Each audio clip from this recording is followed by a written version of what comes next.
Welcome to Stories Podcast. I'm your host, Amanda Weldin. Today's story is called King Canute, an adaptation of a classic fable written for you by Daniel Hinds and performed for you by Kelsie Lee. Thanks! Enjoy the episode! King Canute. Once upon a time, there was a great ruler named King Canute. His domain stretched from England to Denmark and on to Norway. It was known in his time as the North Sea Empire, one of the mightiest in the world. Everyone for hundreds and hundreds of miles was the subject of King Canute and was bound to obey his every command. Of course, all that power might have went to the king's head a little. He'd spend his days in the castle, ordering people to fulfill his every whim. "The king's shoulders are tired," he would say to the dozens of footmen and servants and heralds that flocked around him like eager ducklings. "A back rub, immediately!" And just like that, the court would summon the finest masseuse in the land to give the mighty king a shoulder rub until he decided he was finished. "The king is hungry," he would yell suddenly, at a random time between lunch and dinner. "I want a roast chicken stuffed with fresh bread and the finest herbs from the garden." And at his words, the royal chef would leap into action. The kitchen would bustle, and not a half hour later, there would be a fresh roast chicken on a golden tray at the king's table. Even his stranger requests were answered without delay. For instance, one day he decided that some of his servants' haircuts were looking a little sloppy. "The king thinks you lot look like a bunch of scruffy goat herders," he suddenly bellowed. "All of you, shave your heads and be quick about it." Of course, strange as it was, his servants leapt to obey. Without a second thought, they snipped their hair down to stubble and then shaved it clean with razors and soap until they were all bald as eggs. This was actually a pretty normal day in King Canute's castle. Things might have kept on going this way, but one afternoon, the king was sitting on his throne, and a summer breeze drifted in through the window. It was warm and gentle, and carried with it hints of the not-too-distant ocean. "The king desires to be carried to the sea," he bellowed. "I want to watch the waves and smell the good salt air." At once, his court was a flurry of motion. They assembled a litter, which was basically a throne mounted on long beams that his servants would carry on their shoulders. This let the king sit in luxury while they walked the long road to the ocean. The cooks prepared a lavish picnic feast, lords and ladies came for the prestige, and a group of knights was gathered to guard the whole parade. A short while later, they set out down the cobbled path, the late summer sun warm on their skin. As they ambled down the winding way, they soon came across a group of men brawling in the road. They were stripped to the waist and wrestling in the dirt, while others cheered loudly and generally caused a commotion. "Out of the way!" one of the knights shouted. "Stop blocking the road!" The men didn't even look up from their scuffle. One got knocked back flat, and the rest cheered and exchanged some coins. The knight rode his horse right into the middle of the group to get their attention. "Enough! Out of the way!" he bellowed. The man who had just won his fight turned towards the knight, brushing the mud off his knuckles. "You don't scare me," he said. "We're the king's soldiers. This is a training exercise.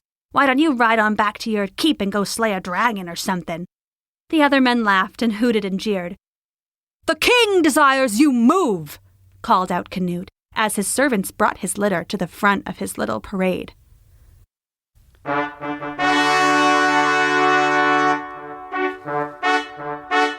"The king desires you stand aside, and the king's desires he gets. Whoever stands still with pride earns a lashing he never forgets. For the king is mighty and wise and holds all your fates in his hand. So it's for the best you may surmise, for all to obey his commands." The men went pale, suddenly trembling under all that mud. "Your Highness," the leader stammered, "please forgive us. We didn't know it was you." He turned to his fellows, suddenly taking on the straight back of a soldier's bearing.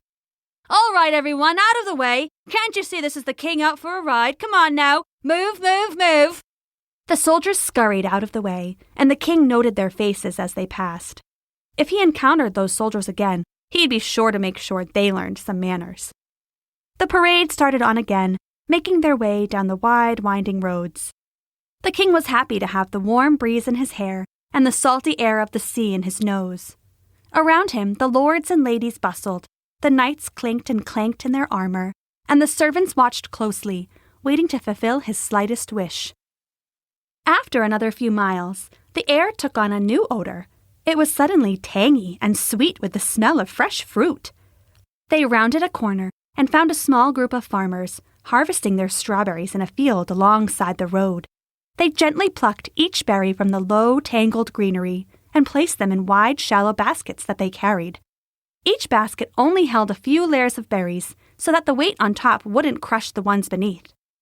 "The king desires some berries," King Canute called out, unable to resist the intoxicating scent on the wind. Immediately the parade halted. Servants swarmed towards the field to pick some for their lord, but the farmers pushed them back.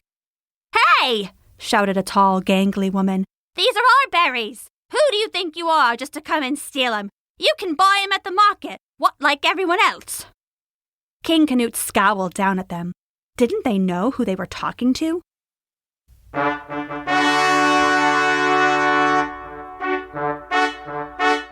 "The king desires berries he eyed, and the king's desires he gets. Whoever hoards food with pride earns a lashing he never forgets. For the king is mighty and wise and holds all your fates in his hands. So it's for the best you may surmise for all to obey his commands." The farmers backed away, eyes wide. "We didn't realize you were the king," the woman said. "Of course you can have all the strawberries you want." "That's much better," the king said. He motioned for a servant to take several baskets for him and his companions, and then they started on down the road again. It didn't occur to him to offer a single coin, since he was the king after all. Luckily for the farmers, one of the lords in his parade took pity and paid them for the fruit. They continued on, and soon they could hear the waves crashing on the shore. Gulls cried and wheeled through the air, and salty spray erupted over distant rocks. They followed a crooked, sandy path through some tall grass and finally came onto a beautiful beach with pale golden sand. "At last!" the king cried, breathing the sweet salt air deep into his lungs. "Place my throne by the water's edge. I want to watch the waves." His servants set the litter by the water, and the rest of the party spread blankets and began to eat the lunch the cooks had sent. Some people went swimming in the chill waters, and others built elaborate sandcastles that rivaled King Canute's own. A few pleasant hours passed, but then the tide began to come in, the water creeping higher and higher up the beach. "Your Highness," said a servant, "the beach will be mostly covered at high tide. Perhaps we should prepare to leave." "I'm not done here," the king said dismissively. "I'm the king and everyone obeys my command. Is that correct?" "Well, yes, of course, Your Majesty." The others in the royal parade retreated up the beach and began to pack up. They were soon ready to head home, but the king wasn't nearly finished enjoying his stay at the beach. He sat and relaxed until the waves crashed higher, soaking into King Canute's fine leather shoes and wetting the bottom of his royal robes. "This is unacceptable," he said. "The king desires the tides to stop."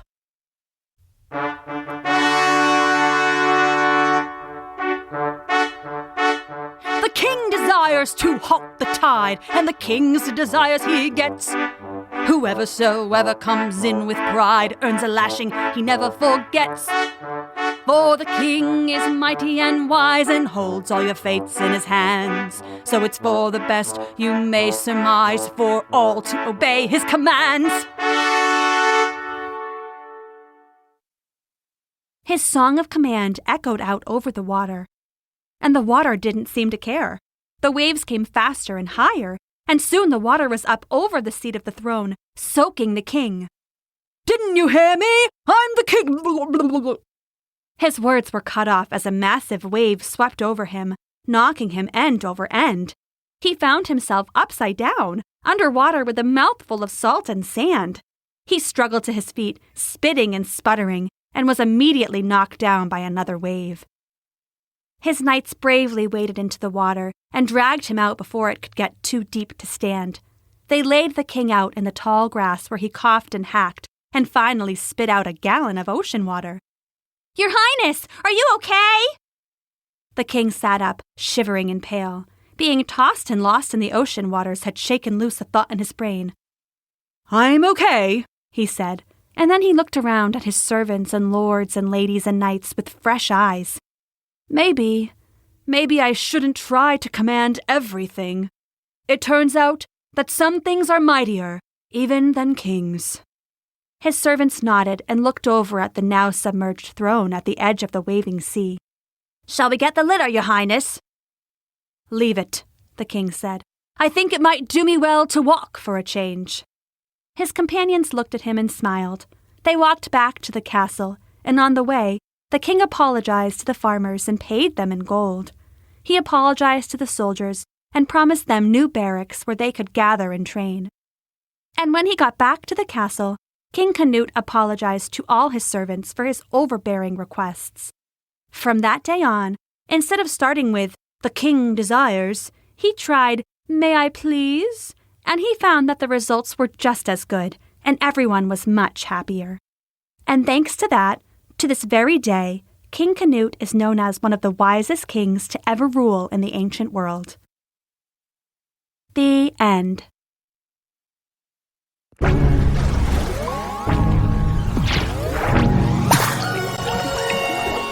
Thanks for listening.